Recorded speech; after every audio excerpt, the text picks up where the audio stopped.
Alrighty. Let me see. Is this thing working? Hello. It looks like it is. All right, Patrick, this is for you.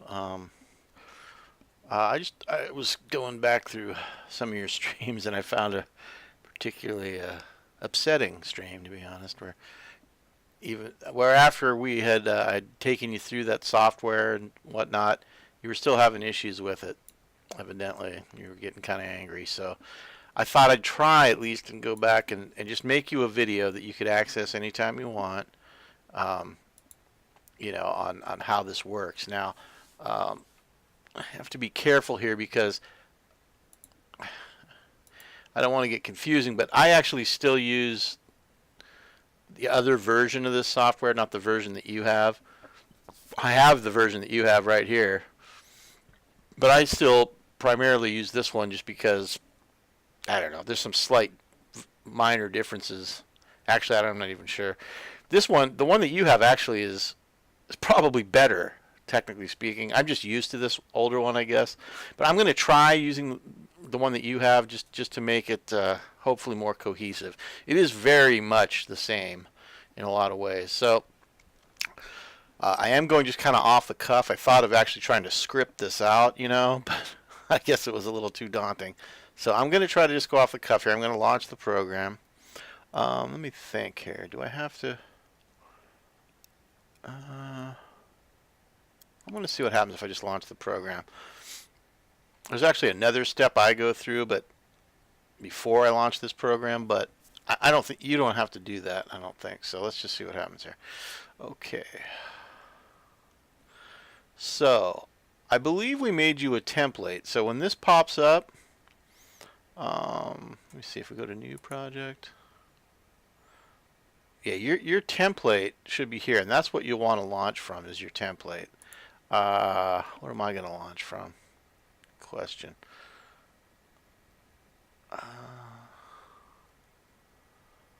Let's see. So something I hadn't really considered.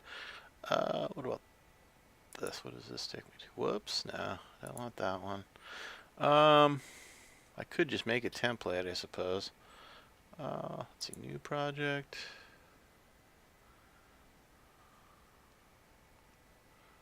Let's try this one just for the heck of it and see what it comes out as.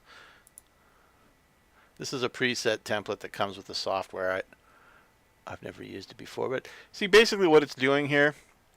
Okay, I'd open this up now, and it's got 4 tracks here. That's all. It's got 4 tracks ready to go, 4 audio tracks that you can record onto.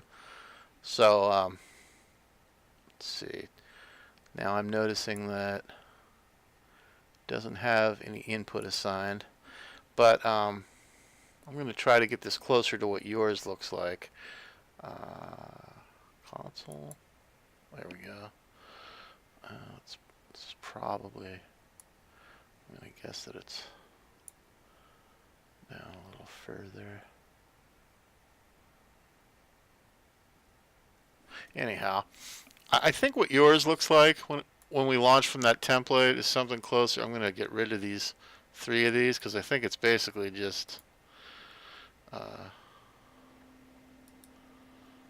me see, how do I do this? Yeah, there we go. Yeah, yours is going to look something closer to this, and I believe it has these 2 things on too. And what these are, this is what arms the track to record. Basically, you can't record until you have that button clicked, that one right there, the red dot. But I believe it's set to be on when you launch your template. So I believe it'll look like, if it isn't, then you just know when you want to record, you have to click that on. And this button right next to it should also be on, but if it isn't, you can click that on. And what that does is it allows you to hear your own voice through the software. It's called the input echo. And let's see here. This is probably going to be like over. This is a little bit taller somehow than it is in the one I use normally, but and this is the Pro channel. I'm guessing this is probably selected. It's funny that this thing, you have to like turn it on to get the graphic to come on. That's weird. But this, I noticed you were struggling a bit with what this does, and what I'm I don't know, should I go into that? I mean, basically what you have here, you know, when you launch, you'll have your one track, and I believe both these will be ready. And literally, as long as you're seeing something like this here, where I don't know what this is coming from. Let me see what the input this is set to. I think I normally have it on that one. So honestly, I don't know. See, now it has nothing. It was on, let me see. Somehow this one is getting signal. Strange. I don't know what that's coming from. That's the stereo input. You know, you shouldn't, what I'm doing here, you shouldn't go off of, because you're using a different, what this is this button right here is what what input is going into this track. In other words, you're probably using your Focusrite, and I'm using this other thing called the Avid 11 rack, and I'm trying to go through that, and I wanted to show you that basically what it is. So just ignore what I'm selecting here, because yours is going to be different. You can know that this is the input select if you need to select your Focusrite, because your Focusrite should be listed here when you click on this instead of what I have. But basically what I'm saying is you want to see that there's some signal here, like this meter. See how this meter is moving, and this one's, you know, moving. They're barely moving, really. They're barely getting any signal. And what I have to do in my case is I have to, this is what I was saying before, and I'm afraid this is going to get confusing, and I'm sorry, I apologize for that. But I have to launch this other thing, which is the software for my interface. In any case, I see that the now time is over here, and I want it back at the beginning, so I click this button right here. And that puts it right all the way back to the beginning. Wherever it is in the timeline, if I click that button, it bounces back. So let's pretend we're starting over again. Again, you open your project. It's going to look something like this, if not exactly like this, with these two buttons selected. And as long as you can see that you have some signal coming in here, like this green line here, this meter, you're ready to record. And all you have to do literally is push this button next. Watch. Again, there's so little signal here, I don't know what's going to get recorded, but all you have to do is press that. Hello, hello, hello, hello, hello, hello. Yeah, it's so, I don't know if there's, yeah, my signal is so low right now because of how this thing's set up. But basically that was it. That's all you have to do is press that button right there, which is the record, starts the recording. And then when you want to stop it, you just press this button. Or you can hit your space bar. Space bar also stops and will start playback too. See, I just hit my space bar again there, and then again stopped it. So space bar on the keyboard starts and stops playback, and it also stops recording. However, you do have to hit this button. I'm sure that there's a what do you call it, a key command for that too, but I don't know what it is. I always just hit that button to start recording. And you can do things like, if this is open and you want to see more of this, if this little area is open here, if you go to the top right where it says collapse, see where I hovered over those little arrows? There, it collapsed that whole thing now. And you can reopen it again just by clicking that same button again. But if you want to see more of that, you know, if you want to see more of this area and less of the meters here, you can just go to this line here. See how that becomes a double arrow? Once you see that, you can just drag this down, and there, it's however far you drag it down, it's going to give you more of this area and less of this viewing area. But let's record something, even though it's really not. Again, the signal isn't really loud enough. You can see it's barely registering here, but I just want to give you an example here. Okay, so you know, there's a recording, right? So now we have the waveform here, and we can increase the size of it by clicking in this area, left clicking and holding in this area, and moving up. That increases the size, and going down would decrease the size. But I like to see my waveform. See, if it's something like this, you know, you can barely see what's there. So I'll often click in there and just increase it so I get a better idea. Now I also notice that it's recording in stereo here, and I don't want that. And that's because of my input is selected to this stereo thing. But I'm not going to worry about that. I can change it to mono just by clicking on it and highlighting it, and then right-clicking on it and go convert to mono. And now it's a mono signal. I also noticed there's something at the end here where you can see this visual representation that I don't want. And again, way to edit these is just to get to the end of it, and you see how the cursor changes to the two arrows? Now I just left click and hold, and I can drag back. And bang, that whole section got edited off. That's true of any section. Like say you wanted to remove this section. You just left click and drag like I did, and see how it made it darker there? Now you can right click on it and go edit, delete. And it takes that section out. Now we don't want that, so I'm going to undo delete, and that brings it right back. But here this could be, and again, if whatever you're doing would probably be much longer than this. This is just, literally, if we go to the end of it, it's only 6 seconds total length, this whole piece that I recorded here. But if yours is, whatever it is, however length, you can always get a better view of the waveform by using this thing right here. You can either use the minus or the plus magnifying glass, but the thing in between it is easier. If you can get to that, at least I think it's easier, to where you see the two arrows, left click and hold. You can now drag to make it smaller so you can see more of it, or drag to the left, that is, or drag to the right to zoom in.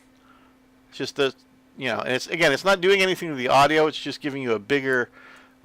It's just showing you more of the visual representation of the waveform if you do that. It's like if you had recorded like an hour or something, your waveform would be going off like this, and you couldn't see all of it. And if you wanted to see all of it, you'd go to that spot, drag to the left, until you could see the whole thing like that. And, there you have it, as far as that goes. Let's see. Now, I noticed one other thing you mentioned is you wanted to make it more boomy. Well, let me see here. I don't know. Let me try something here real quick. This is kind of an aside, so don't worry about what I'm doing here. But let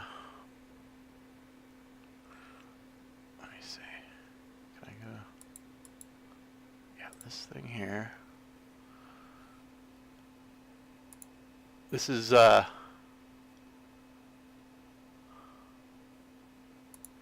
hello. Yeah, see my voice. I just did that so I'm able to hear this in my headphones.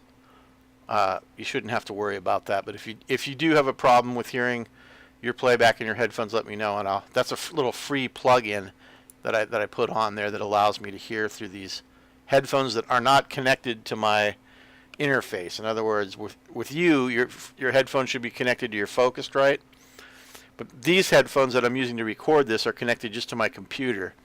And that little plug-in allows me to hear what's happening in here in these headphones. Okay, so let's see.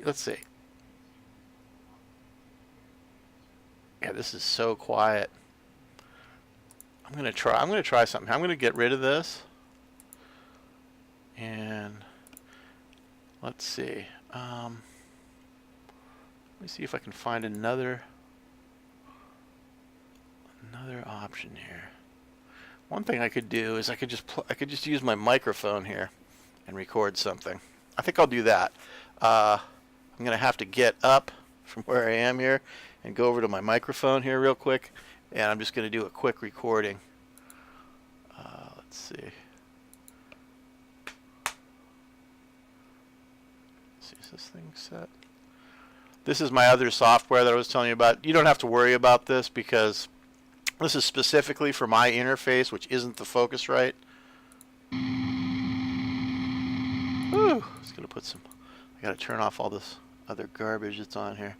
In fact, I'm gonna use a preset here, and I'm getting the feeling that I'm not going about this in a very smooth way. It's quite possible that this is gonna end up confusing you more just because I'm doing all this other garbage. I should just like write out a script or something, I guess. But anyway, I'm just going to go quickly record some audio, and I'll be right back here. Let's see. Here's another thing I could show you quickly. If you come up here to this edit thing, click the edit, and then go down to preferences. This is something that I use. If you come over here to metronome under project, this will tell you how many count-ins you have. Now right now it's set to 0 here. I'm going to set it to 2. And what that is how, and then you have to hit apply. And what that is how many clicks you're going to hear before it actually starts recording. So here's an example. So now that I've got it set to 2, watch, you'll hear 1, 2, 3, 4, 2, 2, 3, 4, and then it's going to start. 1, 2, 3, 4, 2, 2, 3, 4. There. And you see the thing starts moving there? Let me see if that made any sound. Yeah, it's not very loud. But that's what it's, in this case, you know, it's allowing me, by having 2 measures before it starts recording, it's allowing me to get it from the computer here, walk 6 feet to my microphone, so I don't have to, like, you know, try to run over there, because it's going to immediately start. Okay, here we go. Hello, hello, hello, echo, echo, echo, hello.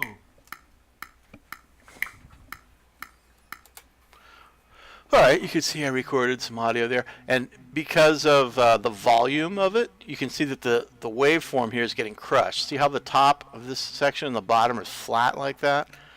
I don't want to see that. I want to see, so I'm going to shrink this down so it looks more like that. See, if I left it where it was, it's like it's going off the chart basically. So I'm bringing it back down by clicking in this area right here, holding left click, and if you move up it increases it, down it decreases it.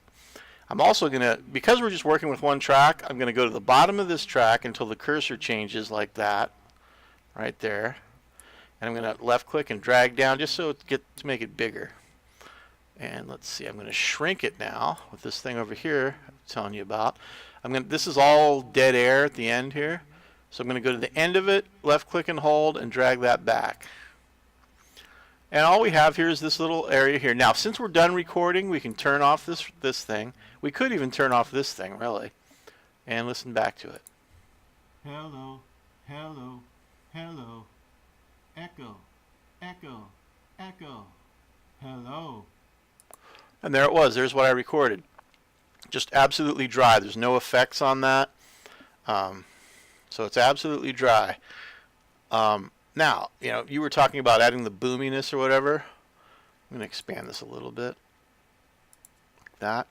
And here's one way. I mean, I don't know exactly what you mean, honestly, by boominess. I guess you just mean you want it louder or something, or maybe some reverb or something. So I'm going to come over here to the effects thing. And I remember that that there's 2 effects already assigned, but they're turned off in your template. So you'll see 2 things here under this effects thing. They're just turned off. I think it's like reverb and delay or something. I don't remember exactly what it is, but I'm going to add... Actually, let me show you another way to do this that's just kind of interesting. Let me see. If I click here, insert stereo. I right-clicked in there, and then I clicked on Insert Stereo Bus. And what that did is it just added another one of these things into here. And it's called Bus D right now. I'm going to double click where it says Bus D, and I'm going to change that to Reverb. I just typed that in and then hit enter. Okay. And now I want to check the okay, the output is going to the master. That's fine. That means it's going to here. The output of this track is going to end here, which is our master out. That's where we want everything to go, ultimately. We want everything, all the tracks routed to master, which they are right now. See, this one's output is going to master. It says right there. And so is this, actually, which is the bus. And what we do then, we go to FX here, click on that, insert audio effects, and then come over here to reverb, and here's all our different reverbs. I'm going to use this one right here. Now you might not have this many on yours, just because I've added stuff over the years to mine, but you'll have some kind of reverb here. Probably the Sonitis, I think. I don't know if the Sonitis are included, but I think so. I'm going to go to this one. Actually, I'll use the Sonitis, just in case that might be what you have. So now what's happened is it's put this reverb effect on that bus that we just created. So now, if I route this track that we recorded with the just this voice thing on it, if I route that instead of master, if I say go to reverb, it's going to run through this bus before it gets to the master bus. So anything that's on, any effect that's on this track, which can also be called a bus, including this reverb, anything that's on there is now going to get added to this sound. So let's see. I don't know if there's. Looks like. Let me see presets. Let's go to presets. Massive synthol. Vocal Hall 1. I'll click on that. So now listen to what this sounds like. Hello, hello, hello, echo, echo, echo, hello. So see what's happening is it's now running through this bus, and it's adding that reverb because we put the reverb on that bus. And what's different about doing it that way instead of putting the reverb right on the track here is that, like, say you made, I don't know, 3 more tracks. And here's one way to add a track is this little plus button right here. See, I hover over it, it says add track. Click on that. And then you want to select your input, which in your case will probably be your Focusrite. And then you can select whether you want them all to be record enabled or input monitored. When they're which is those buttons I was showing you at the beginning. Let me quickly go back and show you those. That's these 2 buttons that were on, the record button and the monitor button. That's whether or not you want those on when they're created here. It doesn't really matter. It's just a time saving thing if you want to do that. But I'll do it, and I'm going to say I want 3 tracks. I click that little button there, and then you just click create, and bam, it put in 3 more tracks there. See? So I'm just using this as an example. I'm going to make these bigger so they're easier to see. And they're all, I'm going to turn them off actually because they're making an echo with all these inputs and stuff. But now, say you had 3 other things on here, whatever it was, music or other voice lines or something, right? You could just route all of these to this bus that we put the reverb on, and they would all be going to that, going through that reverb. So instead of having to put the reverb on an individual track and make all the different settings, you can just run them all to that one place. And another place to control what's going to this bus is right here on these tracks. If you scroll up with this thing here, you see this thing that says sends. Actually, let me see. I'm gonna put this back to master out.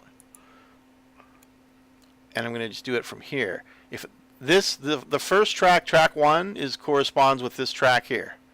See, track 1, it says track 1 right there. And then it also says track 1 on this track. And the next one's track 2, which corresponds with this one. Next one's 3, which corresponds with this one. Next one's 4, which corresponds with this one. So if we want this one to go to our reverb bus that we have the reverb on, we can come over here to sends, click on the little plus, and just click reverb here, because that's what we named that track, or that bus, right? So now it's sending, and this is the amount that it's sending to that. Now watch this. If we play this, Hello, hello, hello. if I reduce that, Echo, echo. see there's less. Hello. So this is determining how, in a sense, this is determining how much reverb is. More reverb if you turn it to the right, less if you turn it to the left.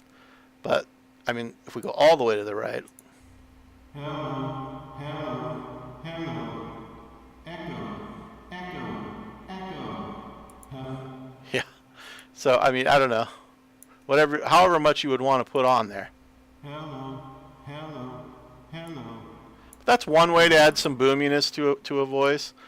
Another thing you could do would be to come over here to the EQ in your what's called the Pro channel, this area here, and each track has the Pro channel. And by accessing if you want to access the Pro channel that's related to the track you're working on, in this case track 1, you click over here, somewhere like to the left of. Let me see if you click here. That doesn't change it. Yeah, you have to click like somewhere to the left of the center of this rectangle, basically. I usually click like right in here, like right in there. See, if I click in there, watch, this will change. This doesn't look like it's changing because it's all the same things. But you'll notice down here, I clicked on track 2 there, and now this says track 2. So all this stuff is relating to track 2 now. In other words, if I make changes here, it's going to affect the sound of track 2. Now if I want to go back to track 1, I can click over there, over there. Now it's on track 1.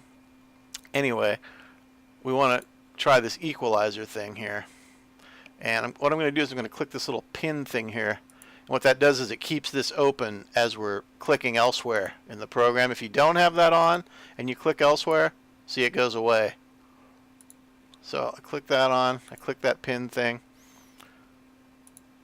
I'm going to turn it on, and then I can adjust. Well, before I do that, let me quickly make a loop here. I think I showed you how to do this, but the easiest way to do it for this, like if I just want this piece of audio to loop, in other words, when it gets to the end, I want it to go back to the beginning and keep playing in a constant loop. I just click on it so it's highlighted like that, and I click on the top bar, like up here, to do that. I did this to deselect it. I came down below it. I click on that bar, that highlights it, and then you just click this button right here. It says set loop points to selection. Now it's made literally just a loop of just that audio section. You can see this yellow line up here. It goes from the start to the end. So now if we start playing this, when it gets to the end here, it's going to go back to the beginning and keep playing it. Watch. See? So now if we bring this EQ up again, pin it here. Now we have the spectrum analyzers going on in the background there. I hope this doesn't get confusing, two different voices going on here, but there's the spectrum analyzer showing us which frequencies this audio file is triggering, basically. Say, if you wanted more boom, one thing you could do is bring up the low end. So here's one way to do that, and that would be to change this thing to that. Take this red dot here and drag it up. Hear that? That's accentuating the low end, the bass frequency of my voice there. Quite a bit, actually. Like the bass frequency is normally thought of from about like this 100 right here down. This 100 down to this 20. That's usually considered the bass area. This 200 to this 1K is usually considered the mids. And this 2K to 20K is the highs. So basically, this is just, this did a 12 dB boost to all the low information. Now watch if I turn it off. I don't know if you can hear that, but it drastically reduced the low end. Now I'll turn it back on. Watch.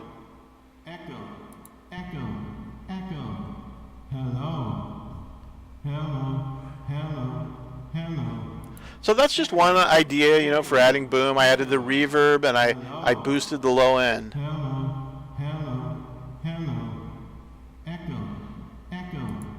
going to close that. I'm going to stop this for now.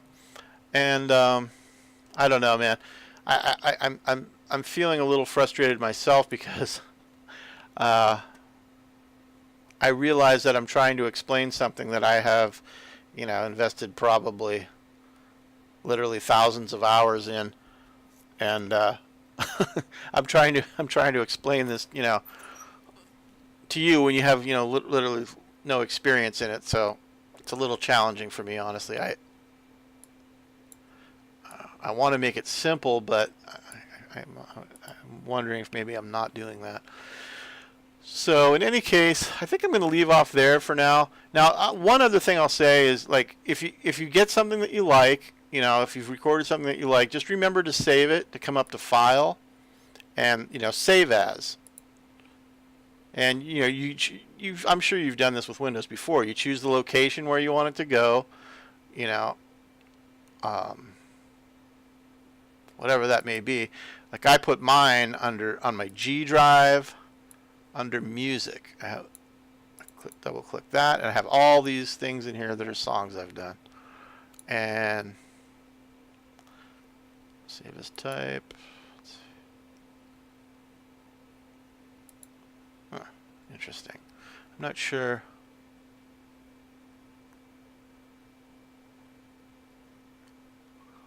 Go to folder, project files.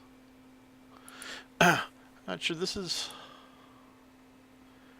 only showing data for some reason. It's like the default here. Let me see. G. This is a little different than the other version of this that I use because it's only showing data. So what you would do is you would type in a name here. You know, I'll just call this audio. And then you would just save it. Once you have a title, you would just save it, and it would save it to whatever location you had. See, I think this is what this is doing, is it's saving it as a project, perhaps. Let me see. Because it's saying copy all audio with project. But, yeah, if you run into a problem with that, we'll figure it out. In any case, and then you click save, and it would save your audio. Although, if you have multiple tracks, that's a different story. You have to, maybe that's why this is, let me check something here quickly. Like, here's another, like if you have multiple tracks, you might, actually this might even be true of even having a single track. You might want to first come to this file, export audio. And then come here, like, and I'll select G, music. Yeah, and see now this is what I was expecting to see. And what you have to do, you give it a name again, you know, call it audio test 1. And you want to make sure that the sample rate is at 44.1 when you do this thing, when you export it. And the bit depth is at 16. Because that's like the standard format for CDs or any kind of WAV file. If you go to something larger than that, it might not play back right, as you like on a Windows Media Player or just about anything. I always go to the 44.1 and 16, and then you export it, and it will go to that location that you've selected up here, and it'll be there, and it'll be in a waveform that you can just like from then if you went to your Windows Explorer and went to that location and double clicked it, the Windows Media Player would pop up and start playing it. Right? Don't worry about this stuff for the most part. I wouldn't even worry about this. That's just telling you that you're selecting what all you want to be recorded, basically, when it mixes it down. And just leave that as it is. It should be fine. All these little check boxes and stuff. And the dithering, I think I just always leave that at triangular. Let's see. Source category, entire mix, channel format, stereo. Yeah. Those things should be entire mix. That should be stereo. Yeah, here's different WAV file types. And even you can make an MP3, which is nice. Just go straight to MP3 if you wanted to. But I leave mine at WAV. If I'm going to do an MP3, I do that later. And you would hit export. I'm not going to do that because I don't want to save this. But that would be the last step here, is to hit export. Then it's just going to go through a little process of just mixing that down and saving it to wherever you have selected. So there's that. I'm going to stop this here. Let's see. Yeah, it's like a little over a half hour. I hope there was something you could glean onto here. If not, maybe I'll make another one. You can let me know maybe specific things you're having trouble with or whatever. And whatever, man. I hope this helps. All right. Talk to you later.